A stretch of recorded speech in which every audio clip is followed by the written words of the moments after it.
অনেক দিন ধরে আমার বড় আপু হচ্ছে আমার উপরে রাগ করছে। গাইস, আমরা ভাই বোনের মধ্যে ভালোবাসাটাও বেশি, অভিমানটাও বেশি। দেরি না করে আমার বোনের রাগ ভাঙানোর জন্য চলে আসলাম গুনগুড়িতে। এই বীরবাসকালের খাবার তো যারা খেয়েছেন সবাই বলবেন ভালো, কেউ তো খারাপ বলবেন না। হ্যালো এভরিওয়ান, আসসালামু আলাইকুম। কি অবস্থা সবার, কেমন আছেন? আশা করি সবাই অনেক বেশি পরিমাণ ভালো আছেন। ওয়েলকাম করছি নতুন একটি ব্লগে। যাই হোক, আমরা চলে আসলাম বীরবাসকালীতে। এসে প্রথমত আমি অরেঞ্জ জুসটা অর্ডার করি, কারণ আমাদের বেশি গরম লাগতেছে, সেজন্য। তার জুসটার কথা কি বলবো, সেইটা ছিল আমার অনেক বেশি ভালো লেগেছে। আর এমনিতেই আমার ওই রেস্টুরেন্টের খাবার অনেক বেশি ভালো লাগে।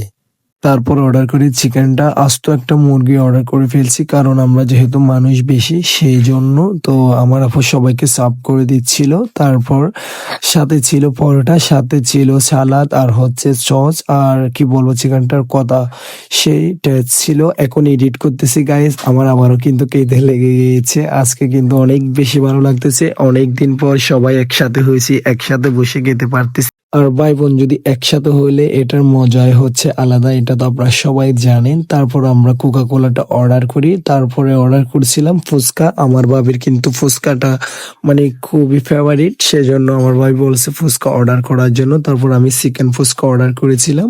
ফুচকার কথা কি বলবো গাইস, সে ছিল টেস্ট।